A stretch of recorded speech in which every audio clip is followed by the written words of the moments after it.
మధ్యలోటువంటి నీల్ కుమారి గారి ముందుకు వచ్చి వాక్యం నిమిత్తమే ప్రార్థన చేస్తారు. దేవుడు తన పరిశుద్ధాత్మను విడుదల చేసి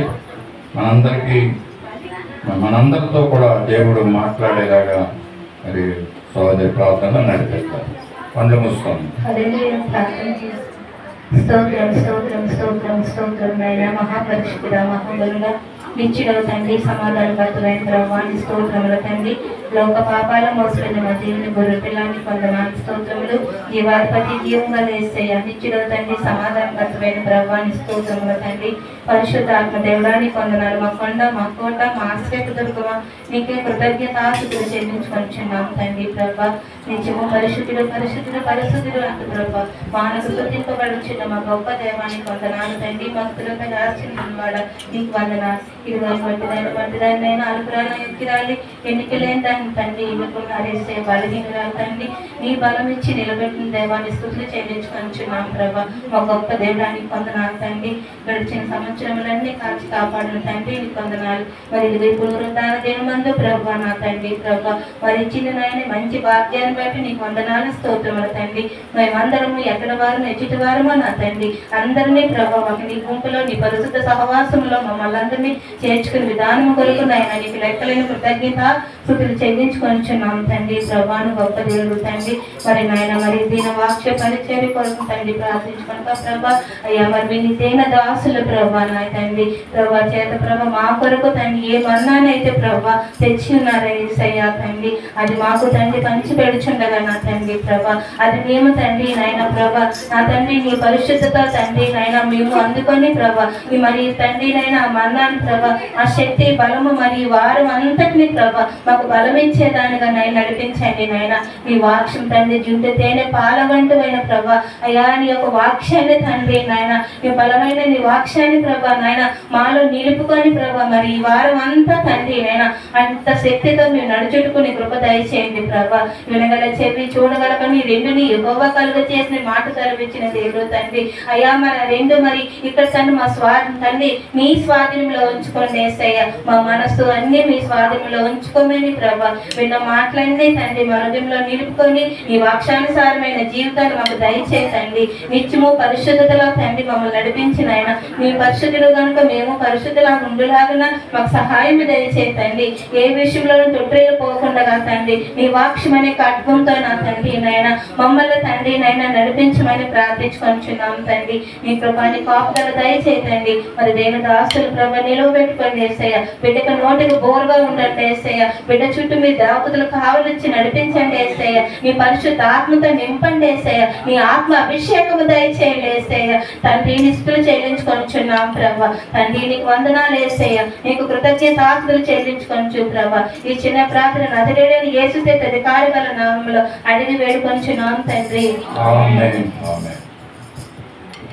పఠింప శ్రేష్ఠ గ్రంథము బైబిల్ పఠింప శ్రేష్ఠ గ్రంథము బైబిల్ అనుదినం పఠించిన ప్రేమతోడ నడుపును ఓ పఠింప శ్రేష్ఠ గ్రంథము Bible. The best book to read is the Bible. The best book to read is the Bible. If you read it every day, it will lead you all the way. Oh, the best book to read is the Bible. Hallelujah. అందరూ కూర్చున్నాం.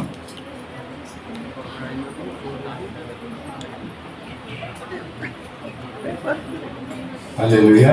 మరి ఈరోజు పరిశుద్ధ దినమున ఏకాదశి ఘట్టానికి మనం వచ్చాము. ప్రాముఖ్యమైన ఘట్టం. దేవుని యొక్క వాక్యాన్ని కొన్ని నిమిషాలు దేవుని ధ్యానించుకున్నాం. దేవుడు చెప్పబోయే మాటలకు నేను బోరగా ఉండి దేవుడే మనతో మాట్లాడాలని నేను కోరుకుంటున్నాను. హల్లెలూయా. మరి ఈరోజు చాలామంది వచ్చినట్లుగా కనపడుతున్నారు. సంఘం అంతా నిన్నట్టుగా.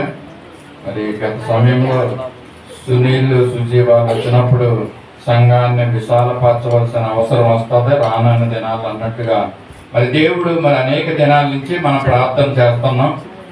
మరి యొక్క అంతర్జాతీయ ప్రార్థన దినోత్సవం దేవుడు ప్రార్థనలు ఆలకించి మరి రాబోయే దినాల్లో మరి అట్టి రీతిగా దేవుడు మరి సంఘ సరిహద్దుల్ని విశాలపరిచి ఇంకాను అనేక మంది పెనగాడి యొక్క రాంపురం ప్రాంతాల నుంచి దేవుని సన్నిధికి వచ్చి మరి రక్షింపబడి వారి హృదయాలు మార్చుకొని అన్య జీవితమైనటువంటి జీవితాలు జీవిస్తున్న వారు మరలుకొని దేవుని వైపు చూసి దేవుడు నిజమైన దేవుడు యేసయ్య అనేసి తెలుసుకున్నట్లు మనందరం కూడా ప్రార్థన చేద్దాం. అటు రీతిగా దేవుని నామానికి మహిమ కలుగును గాక.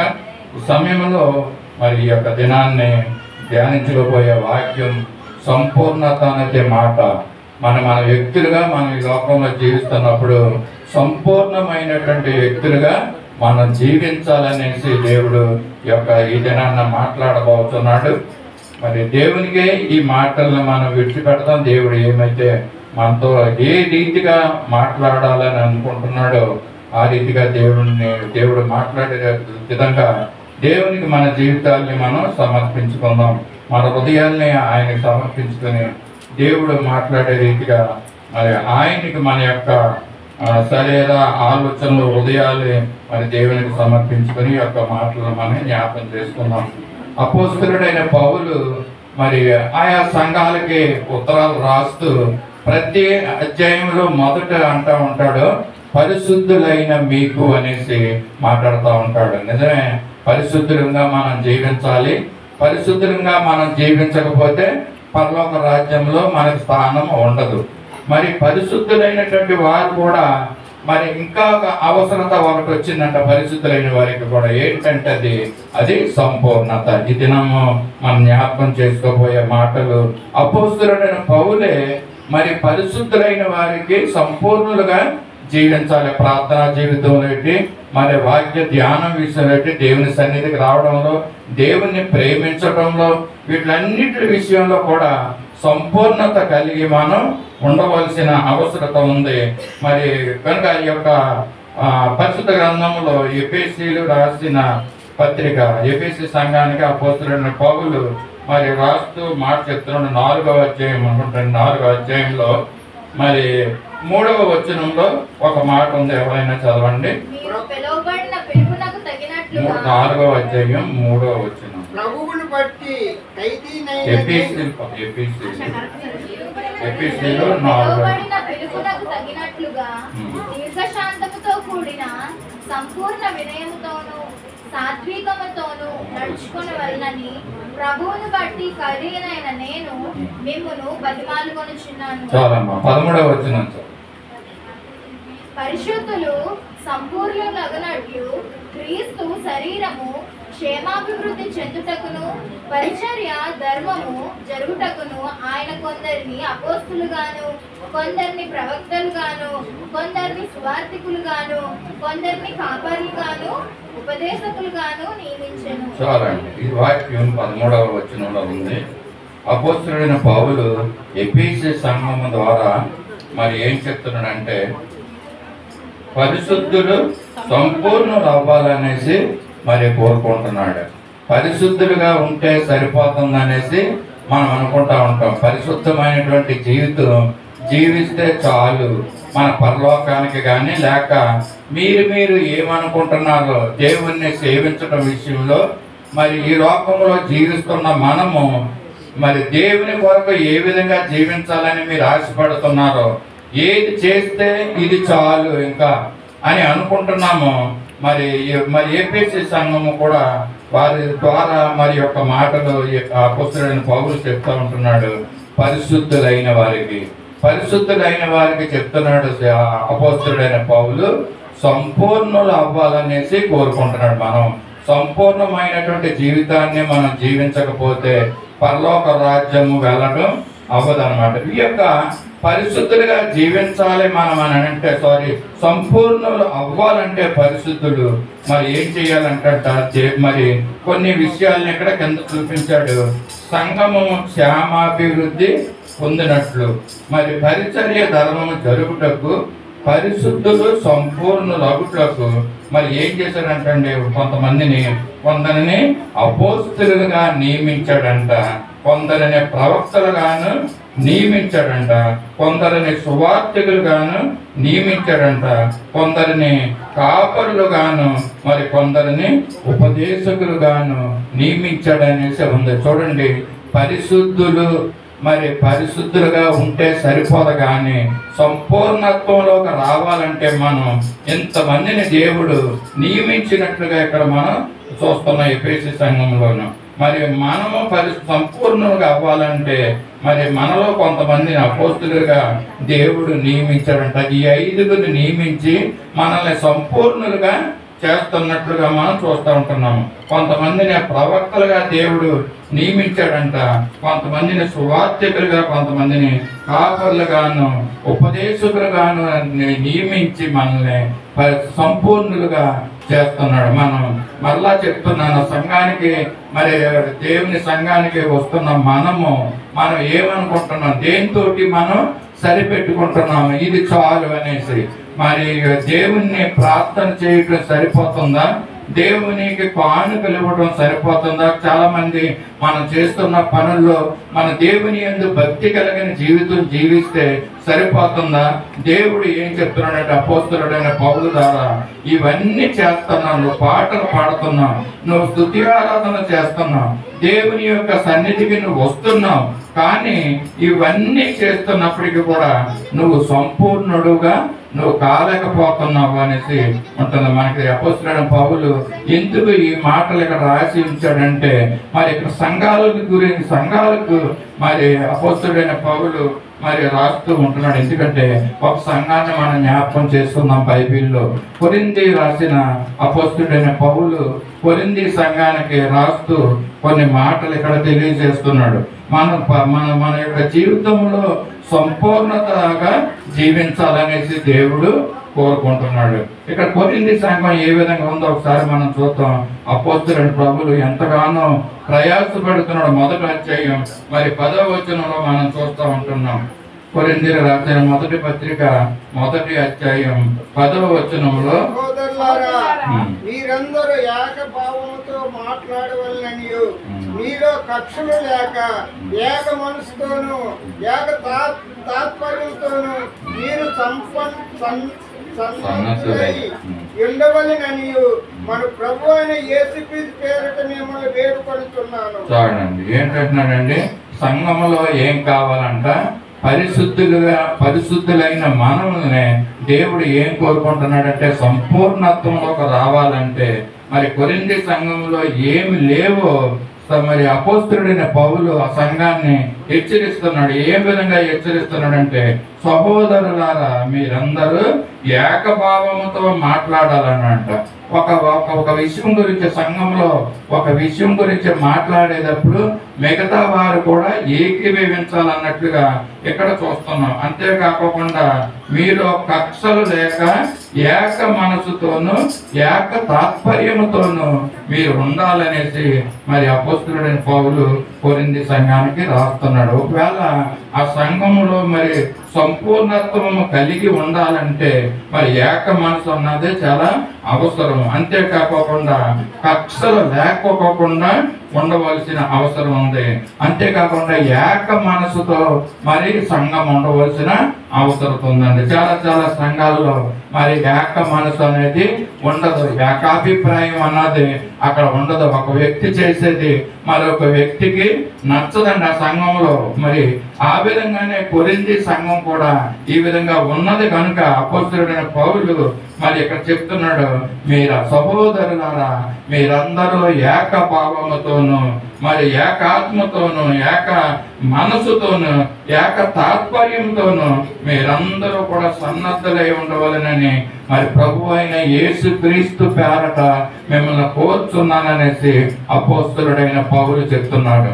మరి చూస్తున్నాం ఇంకా ఏమున్నాయంటండి, కొరింథీ సంఘంలో ఎందుకు పరిశుద్ధులైన వారిని మరి సంపూర్ణులుగా మరి జీవించమనేసి అపోస్తలుడైన పౌలు హెచ్చరిస్తున్నాడంటే, సంఘంలో ఏకత్వం అన్నదే లేదు. కొరింథీ సంఘంలో ఏకత్వం అన్నది లేదు కనుక అపోస్తలుడైన పౌలు ఆ సంఘాన్ని హెచ్చరిస్తున్నాడు. మరి పౌలు మరి సంపూర్ణులైన పరిశుద్ధులైన వారు సంపూర్ణులుగా ఉండాలనేసి ఆయన ఎంతగానో ప్రయాసపడుతూ ఈ మాటలు చెప్తున్నాడు. ప్రాముఖ్యంగా కొరింథీ సంఘానికి ఈ విషయం తెలియజేస్తున్నాడు. మరలా చెప్తున్నాను, మనం చేసే ప్రార్థనలు సంపూర్ణత కాదండి, మనం పాడే పాటలు సంపూర్ణత కాదు. ఏదో దేవుని సన్నిధికి వెళదాం ఆదివారం రోజున అని అనుకుంటే అది సంపూర్ణత కాదండి. నువ్వు ఒకవేళ నేను పాన్ కేసేసాను, సంఘానికి వెళ్ళాను, వచ్చేసాను అనేసి నువ్వు అనుకుంటావమ్మో, అది కూడా సంపూర్ణత కాదు. మరి సంఘాల్లో ఏ విధంగా ఉంటున్నాయంటే కక్షలు కలహాలతోటి మరి ఏకతాత్పర్యం లేనిటువంటి వారిగా మరి ఉంటున్నారు. సంపూర్ణత ఎక్కడి నుంచి వస్తుందండి? అపోస్తలుడైన పౌలు పదే పదే చెప్తున్నాడు, పరిశుద్ధులైన వారికి చెప్తున్నాడు. మనం కూడా ఇలా అనుకుంటా ఉంటామమ్మో, నేను జీవించే జీవితం పరిశుద్ధమైన జీవితం, ఈ జీవితం చాలు. నేను పాడే పాటలు, నేను చేసే ప్రార్థనలు, నేను ఇచ్చే కానుకలు, నేను వెళ్ళే సహవాసాలు, నేను వినే వాక్యాలు, ఇదే సంపూర్ణమైనటువంటి జీవితం అని మనం అనుకుంటామమ్మో. కానీ అలాగని మనల్ని మనం మభ్య పెట్టుకుని మన క్రైస్తవులము, మన పరిశుద్ధులమని అనుకుంటాం. అలాగే నిజంగా కనుక అయితే ఇదే సరిపోతే గనక అపోస్తలుడైన పౌలు ఈ విధంగా చెప్పడండి. మరి మొదటి వచనాల్లో మనం చూస్తాం, కొరింథీయులకు, గలతీ, ఎఫెసీ, కొలసీ, దెస్సలోనిక పత్రికల మాటల్లో అపోస్తలుడైన పౌలు రాస్తూ పదే పదే చెప్తాడు, పరిశుద్ధులైన మీకు మరి ప్రభువు నామం పేరట మరి మీకు రాస్తున్నాను అన్నట్లుగా చెప్తాడు. ఎక్కడికో, ఎందుకంటే కొరింథీయులకు రాసిన మొదటి పత్రికలోనే మనం ఉన్నాము. అందులోనే చూద్దాం, మొదటి అధ్యాయం 2వ వచనంలో, కొరింథీయులోనున్న దేవుని సంఘమునకు అనగా క్రీస్తు యేసునందు పరిశుద్ధపరచబడిన వారే పరిశుద్ధులుగా ఉండుటకు పిలువబడిన వారికి అనేసి ఇక్కడ చెప్తున్నాడు. పరిశుద్ధులైనటువంటి వారికి, పిలువబడిన వారికి అపోస్తలుడైన పౌలు ఏం చెప్తున్నాడంటే మీరు సంపూర్ణులుగా ఉండాలి అని చెప్తున్నాడు. సంపూర్ణులుగా ఉండడానికి ఎఫెసీ సంఘంలో ఏం చెప్పాడంటే పరిశుద్ధులు సంపూర్ణులు అవ్వడానికి క్రీస్తు శరీరము క్షేమాభివృద్ధి చెందినట్లంటే క్రీస్తు యొక్క సంఘము క్షేమాభివృద్ధి చెందడానికి నేను ఇదిగో 5గురిని నియమించాను. మీరు పరిశుద్ధులుగా సంపూర్ణులుగా ఉండడానికి నేను 5గురిని పెట్టాను. అక్కడ ఎవరంటే వాళ్ళు మరి అపోస్తుల్ని, ప్రవక్తల్ని, మరి సువార్తికుల్ని, కాపరుల్ని, ఉపదేశకుల్ని నేను పెట్టి మీకు ఎన్నో విషయాలు మీకు బోధిస్తున్నాం, తెలియజేస్తున్నాం. మీరు కనుక సంపూర్ణత లేకపోతే మీరు పరలోక రాజ్యంలో మీరు వెళ్ళలేరు. మరి దేవుని చేత మీరు పడా నమ్మకమైనటువంటి దాసురాలని అని అనిపించుకోరు. కొరింథీ సంఘానికి మళ్ళీ ఇంకా చెప్తున్నాడంటే అపోస్తలుడైన పౌలు ప్రయాసపడిన ప్రయాసం మళ్ళా జ్ఞాపకం చేస్తున్నాను. కొరింథీ సంఘం గురించి ఏమంటున్నాడంటే కొరింథీ సంఘంలో ఏమున్నాయంటండి, ఇంకా చదువుకున్న వాక్యంలో మొదటి అధ్యాయం 11వ వచనంలో చూస్తున్నాం. చదువుతారు ఎవరన్నా? మీలో కలహములు కలవని మిమ్మల్ని గూర్చి క్లోయో ఇంటి వారి వలన నాకు తెలియవచ్చును. మీలో ఒకడు నేను పౌలు వాడను, ఒకడు నేను అపోలో వాడను, మరి ఒకడు నేను కేఫా వాడను, ఇంకొకడు నేను క్రీస్తు వాడనని చెప్పుకొనిచున్నారని నా తాత్పర్యము. క్రీస్తు విభజింపబడి ఉన్నాడా? పౌలు మీ కొరకు సిలువ వేయబడిన పౌలు నామమున మీరు బాప్తిసం పొందిదురా? నా నామమున మీరు బాప్తిసం పొందిదురని ఎవరైనానో చెప్పకుండానట్లు క్రీస్తు యేసునకు గాయమునకు తప్ప మరి ఎవరికి నేను బాప్తిసం ఇయ్యలేదు. చూడండి, ఇక్కడ మరి కొరింథీ సంఘంలో ఏమంటున్నాడంటే నా సహోదరులారా 11వ వచనంలో చెప్తున్నాడు, మీలో కలహములు కలవని మిమ్మల్ని గూర్చి క్లోయో ఇంటి వారి వలన నాకు తెలియవచ్చునని అన్నాడు. అపోస్తలుడైన పౌలు కొరింథీ సంఘానికి మరి అనేకమైనటువంటి విషయాలు తెలియజేశాడండి. అనేకమైన విధాలుగా మరి ప్రయాసపడ్డాడు. వారిని మరి పరిశుద్ధులుగా ఉంచడానికి, సంపూర్ణులుగా చేయడానికి ఉంటే ప్రయాసపడుతుంటే మరి ఎంతో దూరాన్ని ఆ సంఘాన్ని విడిచిపెట్టి మరి వేరే వేరే సంఘాలకు మరి ఆయన వెళుతూ మరి వారికి ఉత్తరాలు రాస్తూ వారిని మరి దేవునిలో నడిపిస్తున్న సమయాల్లో మరి కొరింథీ సంఘం గురించి ఏం చెప్తున్నాడంటే మరి ఆయన దూర ప్రాంతం ఉన్నప్పుడు నా సహోదరులారా మీరు కలహములు కలవని మిమ్మల్ని గూర్చి క్లోయో ఇంటి వారి వలన నాకు తెలియవచ్చని అనేసి అన్నాను. మరి ఈ యొక్క మధ్యాహ్నకాల సమయంలో కొరింథీ సంఘము మరి ఏముంటున్నాయంట? కలహాలు ఉంటున్నాయంటండి. మీలో కలహములు కలిగి కలహాలు పుట్టించే సైతాన్ని మనం మరి ఇన్వైట్ చేస్తూ ఉంటున్నాం మన జీవితాల్లో. మన జీవితాలు ఏ విధంగా ఉండాలి, మరి సంఘంలో ఏ విధంగా మనం జీవించాలి, సంపూర్ణులుగా మనం అవ్వాలంటే మనం ఏ విధంగా జీవించాలో ఇక్కడ మనకి అపోస్తలుడైన పౌలు మనకి తెలియజేస్తున్నాడు. ఏమైతే సంఘంలో ఉండకూడదో ఆ విషయాలు మరి ఇక్కడ పౌలు మనకి తెలియజేస్తున్నాడు. మరి కొరింథీ సంఘంలో ఏమున్నాయంట, కలహములు ఉన్నాయనేసి మరి క్లోయో ఇంటి వారి ద్వారా మరి ఆయనకి తెలియవచ్చిందంట. నిజం చూడండి ఎంత బాధ. మరి ఆయన మరి దేవుని యొక్క సంఘములో కలహాలు ఉండడం వల్ల మరి ఆయన ఎంతగా మరి శ్రమిస్తున్నాడు, బాధపడుతున్నాడో మరి దీన్ని బట్టి తెలియదు. ఎందుకంటే ఆయన దివారాత్రములు సంఘాల గురించి ప్రార్థన చేస్తూ ఉంటున్నాడు. అయినప్పటికీ కూడా సంఘంలో ఉన్నటువంటి పరిస్థితులు అక్కడ దేవునికి ఇష్టలుగా మరి మారడం లేదండి. మరి అపోస్తలుడైన పౌలు కోరుకుంటున్నాడు ఒక ప్రార్థించే మంచి సంఘముగా మరి కొరింథీ సంఘం ఉండాలనేసి అనుకుంటున్నాడు. కానీ మరి ఇక్కడ ఏం చెప్తున్నారంటే మరి సైతానుడు చెలరేగుతూ మరి కలహాలు పుట్టిస్తూ ఉంటున్నాడంట. మరి అలాంటి విషయం అపోస్తలుడైన పౌలుకి క్లోయ ఇంటి ద్వారా మరి తెలియవచ్చిందనేసి తెలుస్తున్నాం. చూడండి మరి ఇటువంటి ఏకభావము ఏకాభిప్రాయాలు లేకపోకుండా మరి సంఘము ఈ విధంగా ఉంటున్నది. మరి దేవుని ప్రియమైన సంఘమా, మరి మన సంఘము ఏ విధంగా ఉంటుందో మరి కొరింథీ సంఘం ద్వారా విషయాలు మనం నేర్చుకోవచ్చు. ఇటువంటి విషయాలు కలహాలు కక్షలు కనుక ఉన్నట్లయితే వాటిని అన్నిటినీ పారద్రోలుకుని మరి ఏకాభిప్రాయం కలిగి మనం జీవించాలి. అప్పుడే మనము సంపూర్ణులుగా అవుతాం. నిజమే, మరి పరిశుద్ధులుగానే మరి పిలవబడుతున్న వారే, కానీ మరి వారు ఏమంటున్నాయంటే కలహాలు కక్షలు అసూయలు ద్వేషములతో మరి ఆ యొక్క సంఘంలో మరి ఉంటున్నట్లుగా మనం చూస్తూ ఉంటున్నాము. కనుక మరి ఎఫెసీ గ్రంథంలో రాసినట్టుగా దేవుడు మరి మన నిమిత్తమై చాలా మందిని సువార్థికుల్ని కాపర్లను పంపించి అనేక విషయాలు మనకి తెలియజేస్తూ ఉంటున్నాడు. కనుక మనం ఆ విధంగా జీవించాలి. మరి దేవుని యొక్క సువార్థికులు చెప్పిన మాటలు, కాపర్లు చెప్పిన యొక్క మాటలు మనం వింటూ సంఘ క్షేమము నిమిత్తము మరి మనం జీవించాలనేసి ఇక్కడ ఈ యొక్క మాటల ద్వారా మనకు తెలియజేస్తున్నాం. వీళ్ళందరినీ కూడా మన నిమిత్తమే నియమించాడంట, సంపూర్ణులు అవ్వడానికి మరి నియమించినట్లుగా మనం చూస్తూ ఉంటున్నాము. ఏంటి సంపూర్ణులు అవ్వాలంటే ఒక వ్యక్తి మరి ఉన్నటువంటి అన్ని అవయవాలు సంపూర్ణంగా ఉన్నట్లయితే అవి మరి ఆయన సంపూర్ణమైనటువంటి వ్యక్తిగా మనం చూడవచ్చు. మరి మనకున్నటువంటి అవయవాలు దేవుడు ఏ విధంగా ఉంచి ఉన్నాడో మనం ఒకసారి జ్ఞాపకం చేసుకుందాం. ఒకవేళ మన పరలోక రాజ్యంలో ప్రవేశించాలంటే సంపూర్ణమైన వ్యక్తులుగా మనము ఉండవలసిన అవసరం ఉంది. ఒకవేళ ఇక్కడ చూద్దాం, మార్కు సువార్త 9వ అధ్యాయం 43-46 వచనాల్లో ఉంటా ఉంటుంది. మన పరలోక రాజ్యంలో ప్రవేశించాలంటే ఒకవేళ మన చెయ్యి కనుక మనల్ని అభ్యంతరపరిచినట్లయితే, ఒకవేళ చెప్తాను దాన్ని నరికివేయము. నీవు రెండు చేతులు కలిగి నరకంలోనికి ఆరని అగ్నిలోనికి పోవట కంటే అంగహీనుడవై జీవములో ప్రవేశించడం మేలు.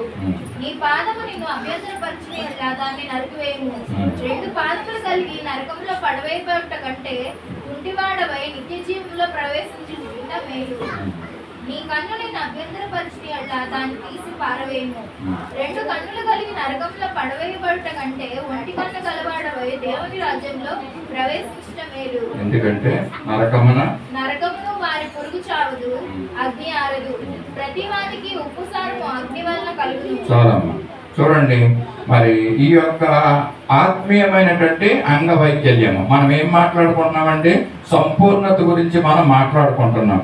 మరి ఆత్మీయంగా ఒకవేళ శారీరకంగా మన అంగవైకల్యము కలిగి ఉంటున్నట్లయితే మరి సంపూర్ణమైన వ్యక్తి అని ఎలాగానమో మరి అలాగే ఆత్మీయంగా మనం అంగవైకల్యము కలిగిన వ్యక్తులుగా మనకు కావాల్సింది ఏంటంటే సంపూర్ణమైనటువంటి వ్యక్తులుగా మనము ఉండాలి.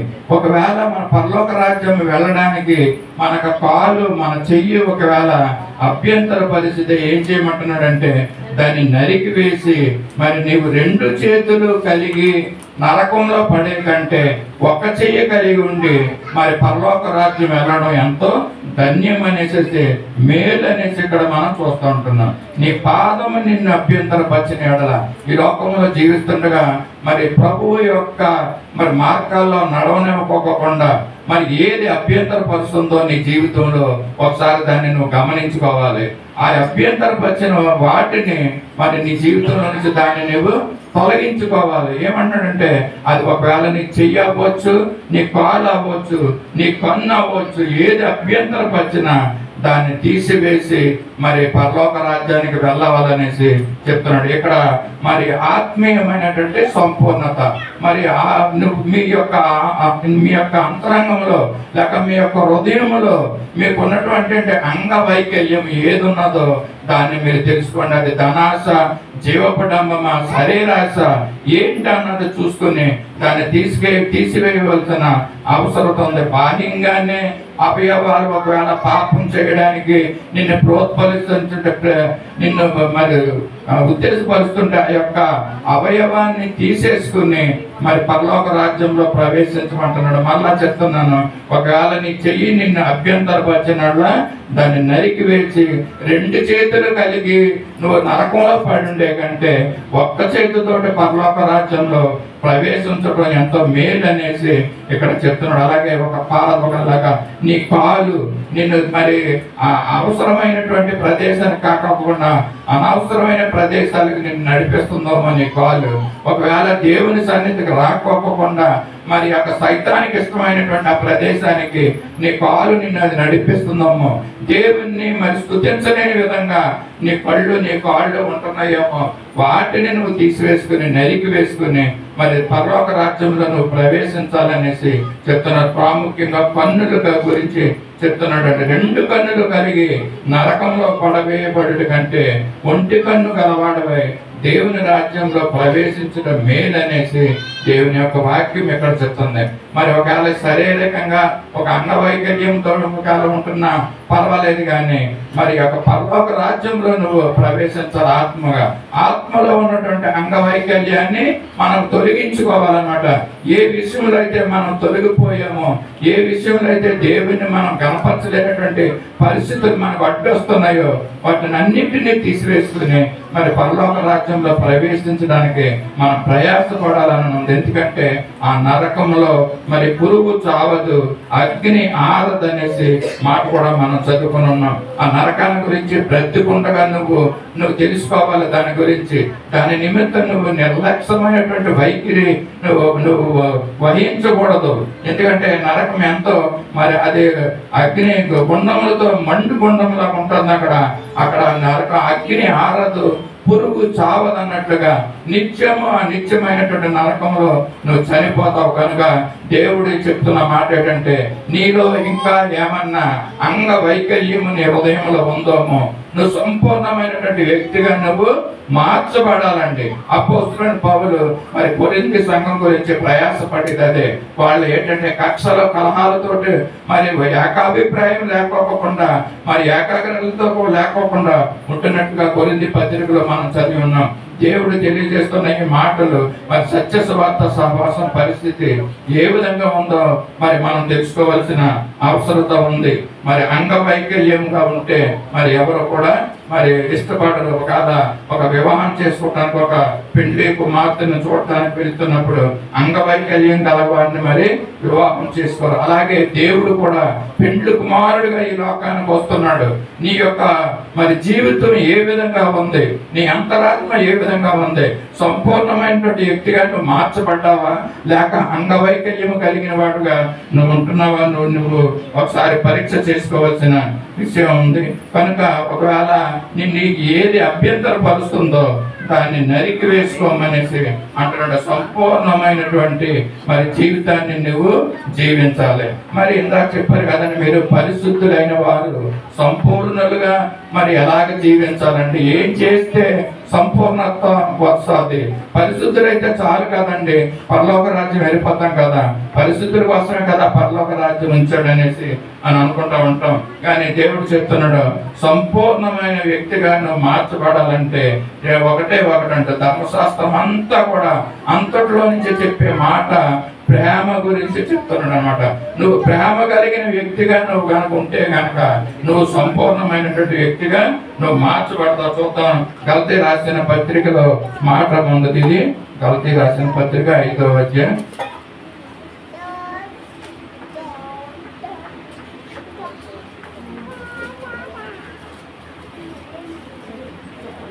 గలతీ 5:14 చూడండి. మరి సంపూర్ణులు పరిశుద్ధులైన వారు సంపూర్ణులు అవడానికి ఏం కావాలనేసి ధర్మశాస్త్రం అంతయు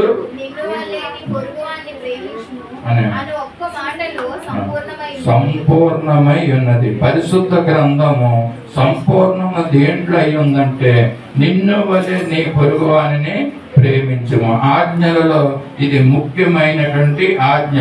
మరి మరలా చెప్తున్నాను, మనం చేసే ఈ యొక్క క్రియలు లేక దేవుని కోసం నువ్వు ఏ విధంగా జీవిస్తున్నామో ఆ జీవితం నిన్ను పరలోక రాజ్యము నడిపించదండి. ఇది సరిపోతుందని మీరు అనుకుంటారేమో, కానీ మరి ధర్మశాస్త్రం అంతా కూడా చెప్పిన మాట ఏంటంటే నిన్ను వలె నీ పొరుగు వానిని ప్రేమించమనేసి మరి దేవుడు తెలియజేస్తున్నాడు. అలా ప్రేమించినట్లయితే గనక నువ్వు సంపూర్ణమైనటువంటి వ్యక్తివిగా నువ్వు మార్చబడతావు. ప్రస్తుతం నువ్వు జీవిస్తున్న జీవిత విధానము, ప్రస్తుతం నువ్వు ఏ విధంగా జీవిస్తున్నావో అది సంపూర్ణత్వము కాదండి. సంపూర్ణమైనటువంటి నువ్వు వ్యక్తురాలుగా కాదనేసి మరి ఇప్పుడు మధ్యాహ్న కాల సమయంలో దేవుడు మనకి తెలియజేస్తున్నాడు. ఏంటంటే సంపూర్ణమైనటువంటి వ్యక్తులుగా నువ్వు ఉండాలంటే నువ్వు నిన్ను వలె నీ పొరుగు వానిని ప్రేమించాలనేసి ఈ యొక్క మాటలు మనం చెప్తున్నాం. ఎప్పుడైతే నువ్వు ఈ విధంగా ప్రేమిస్తావో అప్పుడే నీకు సంపూర్ణత కలుగుతుంది అనేసి చెప్తున్నాం. మరి మనకందరికీ తెలిసిన ఒక వ్యక్తి ఉన్నారు, మదర్ తెరీసా. మరి ఆమె ఏం చేసిందండి, ఈ విధంగా మనం చేసిన పనులు చేసినట్టుగా ఆమె చేయలేదు. కానీ మదర్ తెరీసా ఏం చేసిందంటే తనలాగా మరి పొరుగు వానిని ప్రేమించింది. తద్వారా ఆమె సంపూర్ణత్వంలోకి వెళ్ళిందని తెలియజేస్తున్న సంపూర్ణరాలుగా ఆమె చేయబడ్డది. మరి ఈ విధంగా మరి సంపూర్ణత్వంలోకి మనం వెళ్ళాలంటే మరి ప్రేమ చాలా మంచిది. ఈ యొక్క మాటలు ఇంకొక కూడా చూద్దాం పరిశుద్ధ గ్రంథం నుంచి. మరి ఎటువంటి సంఘం, తెస్సలోనిక సంఘం గురించి ఒక మాటను మీకు జ్ఞాపకం చేసుకుందాం. కొరింథీ సంఘం గురించి చెప్పాను, కక్షల కలహాలతో ఉంటున్నట్లుగా ఆ సంఘం చెప్పాను. ఎఫెసీ సంఘం అయితే చక్కగా ఏ విధంగా ఉన్నారో వారు మరి అది కూడా చెప్పాను. మరి తెస్సలోనిక పత్రికలో చూద్దాము, ఎటువంటి పరిస్థితుల్లో వాళ్ళు దేవుణ్ణి ప్రేమించారు, దేవుణ్ణి అంగీకరించారు అన్న మాట తెస్సలోనిక మొదటి పత్రిక మొదటి అధ్యాయము 6వ వచనంలో చూడండి. పరిశుద్ధాత్మ వలన కలుగు ఆనందముతో గొప్ప ఉపద్రవముతో మీరు వాక్యమును అంగీకరించి మమ్మను ప్రభువును పోలి నడుచుకున్న వారైతిరి. చూడండి, చూసారు కదా, ఇక్కడ పరిశుద్ధాత్మ వలన, ఇది తెస్సలోనిక సంఘం గురించి అపోస్తలుడైన పౌలు చెప్తున్న మాటలు ఏం చెప్తున్నాడంటే పరిశుద్ధాత్మ వలన కలుగు ఆనందముతో గొప్ప ఉపద్రవమందు మీరు వాక్యాన్ని అంగీకరించి మమ్మను ప్రభువును పోలి నడుచుకుని వారి రైతులు అనేసి ఇక్కడ చెప్తున్నాడు అపోస్తలుడైన పౌలు. ఉపద్రవం మందు వాళ్ళు దేవుని వాక్యాన్ని అంగీకరించారంట. అంటే సంపూర్ణతగా ఒక సంఘముగా సంపూర్ణమైనటువంటి వ్యక్తులుగా మార్చబడాలంటే మరి ఆ ప్రతికూలమైనటువంటి పరిస్థితుల్లో దేవుని వాక్యాన్ని వారు అంగీకరించినట్లుగా మనం చూస్తున్నాం. మరి అదే తెస్సలోనిక పత్రిక 3వ అధ్యాయం 9వ వచనంలో ఏం చేస్తున్నట్టు వారు సంపూర్ణ అవడానికి మీ విశ్వాసంలో ఉన్న లోపమును తీర్చునట్లు అనుగ్రహించమని రాత్రింపగళ్ళు అత్యధికముగా దేవుని వేడుకొనుచుండగా మన దేవుని ఎదుట మిమ్మును బట్టి మేము పొందుచున్న యావత్తు ఆనందము నిమిత్తము దేవునికి తగినట్టుగా కృతజ్ఞతాస్తుతులు ఎలాగూ చెల్లింపగలము. ఒకటో తెస్సలోనిక పత్రిక 4వ అధ్యాయము 9వ వచనం, 3-9 కాదు 4-9లో ఉంది. మరి సోదర ప్రేమ గురించి మీకు రాయనక్కర్లేదు. మీరు ఒకరినొకడు ప్రేమించుటకు దేవుని చేతనే నేర్పబడితివి. చూడండి, మరి ఇక్కడ ఏం చెప్తున్నాడంటే అపోస్తలుడైన పౌలు సహోదర ప్రేమను గురించి, అంటే మీరు ఒకరినొకరు ప్రేమించుకోవాలి, సంపూర్ణత్వము కలిగి కావాలి అని అంటే ఏం చేయాలని అపోస్తలుడైన పౌలు చెప్తున్నాడంటే దెస్సలోనిక సంఘానికి ఏం చెప్తున్నాడు, నేను మీకు రాయక్కర్లొద్దు ఒకరినొకరిని ప్రేమించుకోమన్న విషయం. ఎందుకంటే మీరు ఒకరినొకరు ప్రేమించుటకు దేవుని చేతనే నేర్పబడ్డ సంఘంగా ఈ సంఘం ఉందంటండి. చూసారా, వాళ్ళు ఒకరినొకరిని ప్రేమించుకుంటున్నారు. కొరింథీ సంఘం అయితే సంఘంలో కక్షలు కలహాలతో ఉంటున్నాయి, కానీ సంపూర్ణత్వం వాళ్ళలో లేదు, ఏకాభిప్రాయం వాళ్ళలో లేదు. కానీ దెస్సలోని సంఘం గురించి దేవుడు మరి ఏం మాటలు రాయిస్తున్నాడంటే మరి ఒక్కరినొకడు ప్రేమించుట మరి వాళ్ళు చేస్తున్నారంటే సంఘంలో. మరి మధ్యాహ్న కాల సమయంలో మరి సత్య సువార్త సంఘంగా ఉంటున్న మనకి దేవుడు చెప్తున్న మాటలు ఏంటంటే మనల్ని మనం జీవిస్తున్న ఈ క్రైస్తవ జీవితమే ఇదే జీవితం అనుకుని మనం మభ్య పెట్టుకుని చాలు ఈ విధంగా జీవిస్తున్నాం. మనం ఉంటున్న ఉపవాసాలు, మనం చేస్తున్న పనులు ఇవన్నీ కూడా క్రైస్తవ జీవితానికి చాలని సరిపెట్టుకుంటున్న వారితో మరి దేవుడు మాట్లాడుతున్నాడు. ఏమనంటే మనం ఒకరిని ఒకరు ప్రేమించుకోవాలనేసి అప్పుడే నీకు సంపూర్ణత వస్తుందన్నట్లుగా చెప్తున్నారు. మరి దెస్సలోనిక సంఘము ప్రతికూలమైన పరిస్థితుల్లో దేవుని వాక్యాన్ని అంగీకరించారండి. దేవునిలో సంపూర్ణత్వంలోకి మరి దెస్సలోనిక సంఘం వచ్చినట్లుగా మనం చూస్తూ ఉంటున్నాము. అంటే ఒకరు మనం ప్రేమించుకోవాలన్న విషయంలో మన సంపూర్ణత్వము మనం పొందుతామండి. మరి ఒక వ్యక్తి స్త్రీని మనం జ్ఞాపకం చేసుకుందాం. మరి ఏ విధంగా ప్రేమిస్తుందో, మరి ఆమె ఏ విధంగా సంపూర్ణురాలుగా అయిందో మనం ఒక పరిశుద్ధ గ్రంథంలో నుంచి ఒక స్త్రీని మనం జ్ఞాపకం చేసుకుందాం. పాపాత్మురాలైన స్త్రీ గురించి మనందరికీ తెలుసు. మరి ఆమె ఏ విధంగా యేసు ప్రభుని ప్రేమించిందో లోక సువార్త 7వ అధ్యాయం మరి 36వ వచనం నుంచి 50వ వచనం వరకు ఆమె చేసిన విషయాలు ఒకసారి మనం జ్ఞాపకం చేసుకుందాం. లోక సువార్త 7వ అధ్యాయం 36వ వచనం నుంచి 50వ వచనం వరకు మరి చదివి ఏ విధంగా మరి ప్రేమను కలిగి ఉండాలో, మరి సంపూర్ణత్వాన్ని మనం ఏ విధంగా పొందగలిగి ఉండాలో ఈ స్త్రీ ద్వారా మనం నేర్చుకుందాం. పరిసయ్యులలో ఒకడు తనతో కూడా భోజనం చేయవలనని ఆయనని అడిగాను. ఆయన ఆ పరిసయ్యుని ఇంటికి వెళ్ళి భోజన పంక్తిని కూర్చుండగా ఆ ఊరిలో ఉన్న పాపాత్మురాలైన ఒక స్త్రీ యేసు పరిసయ్యుని ఇంట భోజనమునకు కూర్చుని ఉన్నాడని తెలుసుకొని ఒక బుడ్డిలో అత్తరు తీసుకొని వచ్చి వెనుక తట్టు ఆయన పాదముల యొద్ద నిలవబడి ఏడ్చుచు కన్నీళ్లతో ఆయన పాదములు తడిపి తన తల వెంట్రుకలతో తుడిచి ఆయన పాదములను ముద్దు పెట్టుకొని ఆ అత్తరు వాటికి పూసెను. ఆయనను పిలిచిన పరిసయ్యుడు అది చూచి ఈయన ప్రవక్త అయిన ఎడల కొన్ని ప్రాచీన పత్రులతో ఆ ప్రవక్త అయిన ఎడల అని పాఠాంతరం తన్ను ముట్టుకొని ఈ స్త్రీ ఎవరిదో ఎటువంటిదో ఎరియుండును, ఇది పాపాత్మురాలని తనలో తాను అనుకునేను. అందుకు యేసు సీమోను నీతో ఒక మాట చెప్పవలనని ఉన్నానని అతనితో అనగా అతడు పాదకుడా చెప్పుమనేను. అప్పుడు యేసు అప్పు ఇచ్చి ఒకరిని ఇద్దరు రుణస్థులుండిరి.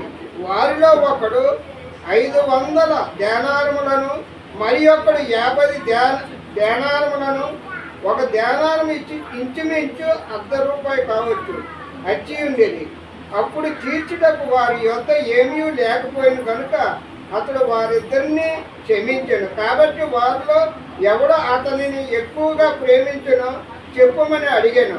అందుకు సీమోను అతడెవడని ఎక్కువగా క్షమించునో వాడే అని నాకు తోచుతున్నదని చెప్పగా ఆయన నీవు సరిగా యోచించుదని అతనితో చెప్పి ఆ స్త్రీ వైపు తిరిగి సీమోనుతో ఇట్లనెను, ఈ స్త్రీని చూచుచున్నావే, నేను ఈ ఇంటిలోనికి రాగా నీవు నా పాదములు నీలియలేదు కానీ ఈమె తన కన్నీటితో నా పాదములు తడిపి తన తల వెంట్రుకలతో తుడిచాను. నీవు నన్ను ముద్దు పెట్టుకొనలేదు కానీ నేను లోపలికి వచ్చినప్పటి నుండి ఈమె నా పాదములు ముద్దు పెట్టుకొనుట మానలేదు. నీవు నూనెతో నా తల అంటలేదు కానీ ఈమె నా పాదములకు అత్తరు పూడ్చెను. ఆమె విస్తారంగా ప్రేమించిన కనుక ఆమె యొక్క విస్తార పాపములు క్షమించబడినని నీతో చెప్తున్నాను. ఎవనికి కొంచెంగా క్షమించబడినో వాడు కొంచెంగా ప్రేమించినని చెప్పి నీ నీ పాపములు క్షమించబడి ఉన్నవి అని ఆమెతో నేను. అప్పుడు ఆయనతో కూడా భోజన పంక్తిని కూర్చుండిన వారు పాపములు క్షమించుచున్న ఇతడు ఎవడని తనలో తాము అనుకుని సాగిరి. అందుకు ఆయన, నీ విశ్వాసం నిన్ను రక్షించును, సమాధానం గలవారు వెళ్ళి దానివై వెళ్ళమని ఆ స్త్రీతో చెప్పు. చూసారు కదండి, ఇక్కడ పరిసయ్యులలో ఒకడు మరి యేసు ప్రభుల వారిని మరి ఇంటికి భోజనానికి పిలిచినప్పుడు మరి ఆయన ఇంటికి భోజనానికి వచ్చి ఉన్నాడు. మరి పిలవకోకుండా మరి ఒక పాపాత్మురాలైన స్త్రీ మరి యేసు ప్రభు అక్కడికి వచ్చాడనేసి పరిసయ్యుని ఇంటికి వచ్చాడు అనేసి అక్కడ భోజనం పంక్తిలో కూర్చుండి ఉన్నాడని తెలుసుకుని ఒక బుట్టిలో అత్తరు తీసుకుని వచ్చి ఆయన పాదముల యొక్క నిలబడి ఏడ్చుచు కన్నీటితో ఆయన పాదాలను తడుపుతూ తల వెంట్రుకలతో ఆయన పాదాలను తుడిచి ఆయన ముద్దు పెట్టుకుందంట. అత్తరు వాటికి రాసి పూసనన్నట్టుగా ఇక్కడ మనం చూస్తున్నాం. దానికి పిలిచినటువంటి పరిసయ్యుడు మరి ఎంతగానో మరి అసూయపడినట్టుగా మనం ఇక్కడ చూస్తూ ఉంటున్నాము. ఇది పాపాత్మురాలైన స్త్రీ అని తెలిసి కూడా యేసు ప్రభుల వారు ఎలాగ ఈమెని ముట్టుకొని ఇచ్చాడనేసి తెలియజేస్తూ ఉంటున్నాడు. చూసారు కదా, ఈ యొక్క మరి పరిసయ్యుని ఇంటికి వచ్చినటువంటి యేసు ప్రభు భోజనానికి వచ్చినట్టు మరి యొక్క సమయంలో ఆ యొక్క పాపాత్మురాలైన స్త్రీ ఏ విధమైనటువంటి క్రియలు చేసిందో, ఏ విధమైనటువంటి ప్రేమ యేసు ప్రభు ఎడల చూపించిందో, మరి అత్తరును ఎంతో విలువగలటువంటి ఆ అత్తరును మరి అక్కడ రాయడం, ఆమె తల వెంట్రుకలతో యేసు ప్రభు యొక్క పాదాలు తొడవడం. ఇది దేనికి నిదర్శనం అవుతుందంటే ఇది ప్రేమకు నిదర్శనం అవుతుంది అనమాట. ఆమెకు ఎంత ప్రేమ లేకపోతే మరి యేసు ప్రభు యొక్క పాదాలని కడిగి తల వెంట్రుకలతో తుడిచే విధంగా చేస్తున్నారండి. మరి స్త్రీలైన వారు తలని ఎంతో మరి అందంగా ఉంచుకుంటానికి, మరి అది ఎంతో కిరీటంగా ఉంచుకుంటానికి ఆ తల గురించి అనేకమైనటువంటి జాగ్రత్తలు తీసుకుంటున్న సమయంలో ఈ స్త్రీ అయితే ఏం చేసిందంటే యేసు ప్రభు పాదాలని తనకు విలువైనటువంటి ఆ యొక్క తల వెంట్రుకలతో మరి ఆయన పాదాలను తుడిచినట్లుగా మనం చూస్తున్నాము. ఆమె మరి పరిసయ్యుని ఇంటికి మరి పిలువపడలేదండి, నువ్వు భోజనానికి రమ్మని. భోజన పంక్తిని యేసు ప్రభుల వారు కూర్చుండి ఉన్నాడంటే అదొక పంక్తి అనమాట. అంటే ఆ పరిసయ్యుడు చాలా మందిని భోజనానికి పిలిచాడు అనమాట. పిలిచినప్పుడు ఆ పంక్తిలో యేసు ప్రభు వారు కూడా కూర్చుండి ఉండడం చూశారు. మరి పిలవకోకుండా ఈ యొక్క పాపాత్మురాలైన స్త్రీ ఆ యొక్క యేసు ప్రభు దగ్గరికి యేసు ప్రభు యొక్క మాటను వినడానికి మరి ఆయన్ని ప్రేమించి ఆ యొక్క పరిసయ్యుని ఇంటికి రావడం మనం చూస్తూ ఉంటున్నాం. చాలా మంది పిలవకోకుండా మరి కొంతమంది గృహాలకి మనం వెళ్ళమండి, ఎందుకంటే మనకున్న గౌరవం పాడవుతుందో అనేసి. కానీ ఇక్కడ పాపాత్మురాలైన స్త్రీ ఆమె ప్రతి దాన్ని తెగించి యేసు ప్రభు మీద ఉన్న ప్రేమను బట్టి మరి యేసు ప్రభు దగ్గరికి రావడం మనం చూస్తున్నాం. రావడమే కాకపోకుండా ఆమెకు ఉన్నటువంటి విలువైన వస్తువులు దేవునికి సమర్పించుకున్నట్టుగా మనం ఇక్కడ చూస్తూ ఉంటున్నాము. అందుకనే ఆమె ఎంతో విస్తారంగా చేసిన పాపములు. ఆమె ఎవరంటే పాపాత్మురాలైనటువంటి స్త్రీ. అంటే గత కాలంలో ఆమె ఎన్నో పాపాలు చేసినట్లుగా మనం చూస్తున్నాం. మరి ఇప్పుడు ఆమెలో ఒక పశ్చాత్తాపం ఆమె హృదయంలోకి వచ్చింది. చేసిన పాపాలన్నింటినీ కూడా దేవుని సన్నిధిలో ఒప్పుకొని పడుక్కుని మరి ఆమె పుణ్యస్త్రీగా జీవించాలన్నట్లుగా మనం చూస్తూ ఉంటాం. అందుకనే ఆమె చేసిన విస్తారమైనటువంటి పాపాలు విస్తారంగా దేవుడు క్షమించడం మనం చూస్తూ ఉంటున్నాము. మధ్యలో మరి యొక్క సీమోను పేతురు మరి అసూయపడినప్పుడు ఆమె పాపాత్మురాలు కావు కాబట్టి నువ్వు ఎందుకు ముట్టుకున్నావు అన్నట్టు మధ్యలో ఒక పేరబులు కూడా ఇక్కడ చెప్పడం మనం చూస్తున్నాం. ఎక్కువగా రుణపడిన వారిని ఎక్కువగా క్షమించినట్లుగా యేసు ప్రభుల వారు మరి ఇక్కడ మనం ఈ యొక్క వాక్య వాక్యం ద్వారా మనం తెలుసుకున్నాం. ఈమె మరి విస్తారంగా దేవుణ్ణి ప్రేమించింది కనుక ఆమె చేసిన విస్తారమైన పాపాలు క్షమించబడ్డాయి అనేసి అని అంటారు. ఇంతకీ ఈ యొక్క పాపాత్మురాలైన స్త్రీ ఎవరనేసి మనకి అనుకుంటే ఈ పేరైతే ఎక్కడ రాయబడలేదండి, ఎక్కడ పేరు రాయలేదు. కానీ చరిత్రకారులు అయితే ఏం చెప్తున్నారంటే యేసు ప్రభు తిరిగి లేచిన తర్వాత మొట్టమొదటిగా కనపడిన మగ్దలేని స్త్రీయే ఈ పాపాత్మురాలైన స్త్రీ అన్నట్టుగా మరి చరిత్రకారులు చెప్తున్నారు. ఈ మగ్దలేని మరి అనే దేవుడు విస్తారంగా ప్రేమించాడు.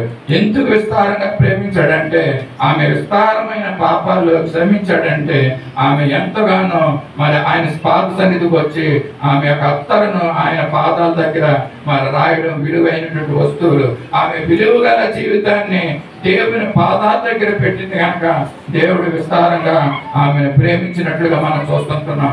అందుకనే మరి శిష్యులకి మరి యేసు ప్రభు యొక్క శిష్యులకు కూడా మరి అందనటువంటి మరి యొక్క ఆపర్చునిటీ అనొచ్చది. ఆ ఆపర్చునిటీని మగ్దలేని మరియకు దేవుడు యేసు ప్రభు వారు ఇచ్చి మరి మొట్టమొదటగా లేచినప్పుడు మరి పునరుద్ధరణుడే లేచినప్పుడు మగ్దలేని మరియకు మాత్రమే కనిపించినట్టుగా దేవుని యొక్క వాక్యము మనం చూస్తున్నాం. అంటే అంత ధన్యురాలన్నమాట ఆమె. కనుక మరి పాపాత్మురైన స్త్రీ ఈ విధంగా యేసు ప్రభుని ప్రేమించింది. మరి పరిశుద్ధ గ్రంథం అంతా, ధర్మశాస్త్ర గ్రంథం అంతా కూడా ఏం చెప్తుందంటే నిన్ను వలె నువ్వు నీ పొరుగువానిని ప్రేమించమని చెప్తున్నట్టుగా మన వాక్యం చూస్తున్నాం. పాపాత్మురాలైన స్త్రీ యేసు ప్రభుని మరి ప్రేమించినట్లుగా మనం చూస్తున్నాం. ఈ విధంగా మనం మరి ఆమె ఏ విధంగా అయితే తాను చేసిన పాపాలని ఒప్పుకుందో, తన జీవితాన్ని దిద్దుకుందో, మరి దిద్దుకొని దేవుని సన్నిధికి వచ్చి మరి దేవుని దగ్గర మరి సిద్ధపడి ఉందో మరి మనం నేర్చుకోవడం మరి మధ్యాహ్న కాల సమయంలో మనం తెలియజేసుకుంటున్నాం. కనుక మనం కూడా మరి ప్రేమను కలిగి జీవించాలనేసి ఈ మధ్యాహ్న కాలంలో తెలియజేసుకున్నాము. ప్రేమ అన్న మాట 2 అక్షరాలతో ఉన్నదండి. ప్రేమ అనేది, ప్రేమ మరి జత, ఒక జత కింద చెప్పొచ్చు. అంటే 2 మాటలు అంటే జత కింద చెప్పొచ్చు. దేవుడు సృష్టించిన సృష్టిలో అన్నీ కూడా జతలుగా మరి దేవుడు సృష్టించడం, ఆ సృష్టి అంతటిని మరి పెంపొందించడం మనం చూస్తూ ఉంటున్నాం. భూమిని మరి నిండించినట్లుగా మనం చూస్తూ ఉంటున్నాము. అలాగే మన శరీరంలో ఉన్నటువంటి అవయవాలు కూడా 2 మరి దేవుడు మనకి ఇచ్చాడు. పండ్లైతే, చెవులైతే, చేతులైతే, కాళ్ళైతే, ఇవన్నీ కూడా 2 దేవుడు మనకి ఇచ్చి ఉన్నాడు. ఎందుకంటే అది ప్రేమ, అదే మాట. ప్రేమలో ఉన్నటువంటి 2 అక్షరాల్లో ఉన్నటువంటి ఈ యొక్క ప్రేమ గురించి దేవుడు ఏ విధంగా ఉంచాడో చూసాం. మరి దేవుడు మరి దీన్ని సంపూర్ణత్వం అనేసి అని అంటారు అనమాట. దేవుడు చేసిన సృష్టి అంతా కూడా సంపూర్ణం చేశాడనేసి ఆదికాండము 2వ అధ్యాయం 1వ వచనంలో మనం చూస్తాం. భూమిని, ఆకాశాన్ని దేవుడు మరి సృష్టించాడంట. 7 దినాల్లో దాన్ని సంపూర్ణం చేసినట్లుగా మనం ఆదికాండంలో చూస్తున్నాం. మన యొక్క టాపిక్ ఈ రోజు సంపూర్ణత్వం కలిగి. సంపూర్ణం ఏ విధంగా ఉంటుందంటే అది ప్రేమ కలిగి ఉంటేనే అది సంపూర్ణం అవుతుంది. నువ్వు ఎన్ని చేసినా నువ్వు ప్రేమ కనుక చూపించకపోతే నువ్వు సంపూర్ణమైనటువంటి వ్యక్తివి కాదనేసి తెలియజేస్తున్నాను. దేవుడు అయితే తాను చేసిన సృష్టిని సంపూర్ణం చేశాడండి. మరి చూద్దామండి ఆదికాండం 2వ అధ్యాయం మరి 1-2 వచనాల్లో ఉంది. ఆకాశమును భూమియు సంపూర్తి చేయబడిన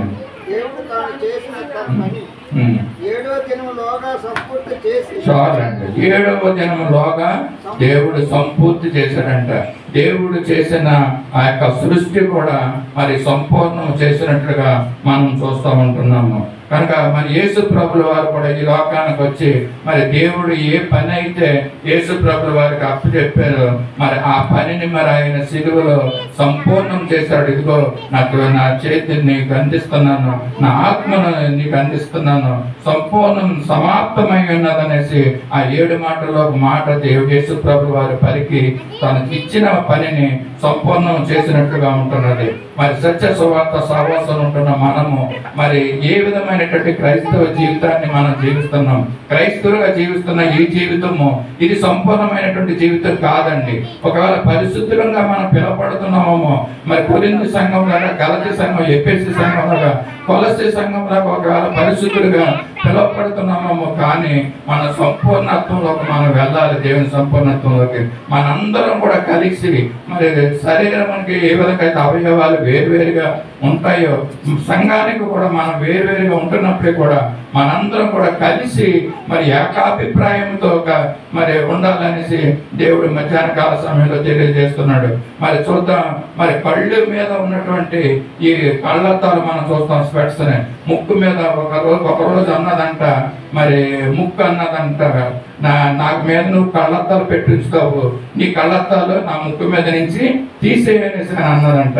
అలా తీసేయాలి అయితే అనేసి ఈ ముక్కు ఏం చేసిందంటే స్పెట్స్ తీసేసి పక్కన పెట్టి తన పనులు తాను చేసుకుంటూ మొదలు పెడుతుందంట. పనులన్నీ చేసుకున్న సమయంలో మరి దేన్నో వెళ్ళి మరి గుద్దుకుంటాం జరిగింది. ఎందుకంటే పళ్ళు స్పెట్స్ ఎప్పుడైతే తీసేస్తారో పళ్ళు సరిగ్గా కనపడవు కనుక వెళ్ళి మరి గుద్దుకుందంట. ఆ గుద్దినప్పుడు మరి దేనికి ముందుగా గాయం తగులుతుందండి? ముక్కుగా గాయం తగులుతుంది. ఎందుకంటే అది ముందుంది కాబట్టి. సరే, అప్పుడు దానికి ముక్కుగా ధ్యానోదయం కలిగిందంట. కానీ మరి అప్పుడు తర్వాత మరి బుద్ధి వచ్చి మరి తర్వాత కళ్ళు తలని పెట్టడానికి ఆ ముక్కు ఎలా చేసిందంటే, ఈ విధంగా శరీరంలో ఉన్నటువంటి అవయవాలు అన్నీ కూడా దేవుడు ఒక ప్రత్యేకమైన రీతిలో ఒక్కొక్క దానికి ఒక్కొక్క మరి పనిని మరి దేవుడు అప్పచెప్పినాడు కనుక ఆ పనులన్నీ కూడా మనం కలిసి దేవుని కొరకు మనం పనిచేద్దాం. ఏకాభిప్రాయంతో, తాత్పర్యంతో మరి సంఘాలకు అపోస్తలుడైన పౌలు చెప్తున్నాడు, కక్షలు కలహాలు లేకపోకుండా కొరింథీ సంఘంలో ఉంటున్నట్లుగా మరి ఆ విధంగా ఉండుకోకుండా మరి మన ప్రవక్తల ద్వారా, మన ఉపదేశకుల ద్వారా మనం వింటున్న మాటలు, కాపరుల ద్వారా మనం వింటున్న మాటలు, ప్రవక్తల ద్వారా మనం హెచ్చరింపబడిన మాటలు మనం విని మరి దేవుని కొరకు మనం జీవించాలి. ఐక్యమత్య ఏకత్వంతో ఏకభావము కలిగి మనం జీవించాలనేసి మరి తెలియజేస్తున్నాను. మరి ఇందాక ప్రేమ గురించి చెప్పాను. ప్రేమని ఇంగ్లీషులో మరి 4 అక్షరాలు ఉంటాయండి. ఆ మాట ఏంటంటే అది లవ్, LOVE. 4 అక్షరాలతో ఉంటున్న ఆ లవ్ అంటే మన ఈ యొక్క యూనివర్స్ అంతటికి 4 దిక్కులుగా ఇచ్చాడండి. తూర్పు, పడమర, ఉత్తర, దక్షిణ దిశలు 4 దిక్కులలో మరి లవ్కి ఏ విధంగా అయితే 4 అక్షరాలు ఉన్నాయో ఈ దిక్కులు కూడా 4 ఉంటున్నాయండి. 4 దిక్కుల నుంచి కూడా ఈ ప్రేమను కలిగి ఉండాలి. ఈ యొక్క ప్రపంచంలో నివసిస్తున్న ప్రజలందరూ కూడా మరి ఎక్కువగా ప్రేమను కలిగి ఉండాలనేసి మరి అపోస్తలుడైన పౌలు చెప్తా ఉన్నాడు. నువ్వు ప్రేమ లేని వాడవైతే మరి ఎద్దుడని అనేసి మరి మనం చూస్తాం. కనకనలాడు కొంచెం మ్రోగు గంటం వలె ఉంటాను అన్నట్టుగా మరి మనం చూస్తూ ఉంటున్నాం ఈ యొక్క పరిశుద్ధ గ్రంథంలో. మరి ఈ విధంగా మనం జీవించుకోకుండా, మాటల ద్వారా మన ప్రేమను మనం చూపించుకోకుండా, క్రియల ద్వారా మన ప్రేమను చూపిస్తూ దేవునికి మరి సంపూర్ణమైన వ్యక్తులుగా మనం జీవించి ఆయన పరలోక రాజ్యాన్ని మనం స్వాధీనం చేసుకుందాం. దానిలో ప్రవేశించి ఆయనతో కలిసి మనం జీవించి ఆ నిత్యానందంలో మనందరం కూడా ప్రవేశించి జీవించి సంతోషించాలని కోరుకుంటూ ఈ కొద్ది మాటల్ని నేను ముగిస్తున్నాను. దేవుడి యొక్క మాటలు మన హృదయ వినికుడిలో ఆశీర్వాదకరంగా చేయను గాక. ఆమె చిన్న ప్రార్థన చేసుకుందాం. దేవుడు వాక్యాన్ని మన హృదయాల్లో ఫలించేలా చేసేలాగా ప్రార్థన చేసుకుందాం. మహాపరిశుద్ధుడిని, సర్వశక్తి కృపానిధి, కరుణా సంపన్నమైన కృపల మా దేవ, నీ పరిశుద్ధ పాదాలకు వేలాది వందనం, స్తుతులు, స్తోత్రాలు చెల్లించుకుంటున్నాం. ఈ మధ్యాహ్న కాల సమయంలో మా తండ్రి కొరింథీ సంఘాన్ని మా ముందుంచావు మా ప్రభు, ఎఫెసీ సంఘాన్ని మా ముందుంచావు, దెస్సలోనిక సంఘాన్ని మా ముందుంచావు. నీ స్తోత్రాలు అయ్యా. ఏ సంఘముగా ఉండాలో నువ్వు మాకు చూపించిన విధానం బట్టి నీ స్తోత్రాలు చెల్లించుకుంటున్నాం. పరిశుద్ధులు ఒకటే కాకుండా మా తండ్రి సంపూర్ణులుగా మేము ఈ లోకంలో మరి మార్చబడడానికి మా హృదయాలు సిద్ధపరచుకున్నట్లో సహాయం చేయండి. మమ్మల్ని మేము దిద్దుకున్నటమే కాకుండా మా ప్రభు నీ రాకడ కొరకై సిద్ధపడటంలో సహాయం చేయమని కూడా అడుగుతున్నాం. మా గొప్ప దేవాన్ని స్తోత్రాలు చెల్లించుకుంటున్నాం. నీవు చెప్పిన నీ మాటలు మా హృదయంలో భద్రపరుచుకున్నట్లో సహాయం చేయండి. వాక్యరీతిగా నడుచుకున్నట్లో సహాయం చేయండి మా ప్రభు. నీ స్తోత్రాలు నీ రాకడ కొరకై మేమందరం కూడా ఇదిగో ప్రభా సిద్ధపడే సంఘముగా మమ్మల్ని చేయమని కూడా అడుగుతున్నాను తండ్రి. మీ స్తోత్రం. మమ్మల్ని అందరూ కూడా ఈ మధ్యాహ్నకాల సమయంలో నీ చేతులు సమర్పించుకుంటున్నాం. విన్నటువంటి వాక్యం మా హృదయాల ఫలపరితంగా చేయండి.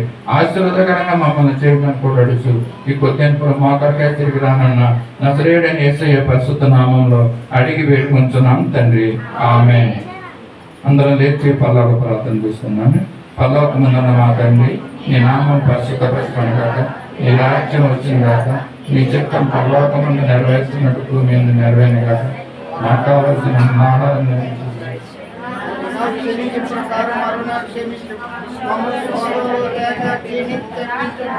రాజ్యము బలము మహిమ నిరంతరం నీవై ఉన్నావు తండ్రి. ఆమేన్.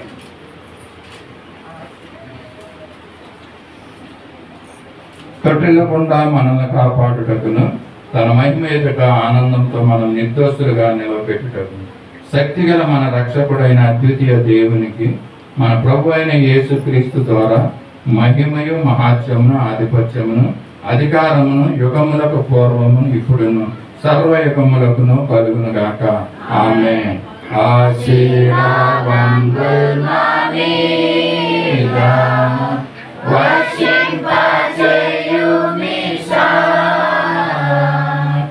ఆశతో నమ్మియున్నాము ఈ సత్యవదము ఈ మారి మీద కుమ్మరించుము దేవా బ్రహ్మల ప్రేమ వర్షము కుమ్మరించుము దేవా. అందరికీ వందనాలండి.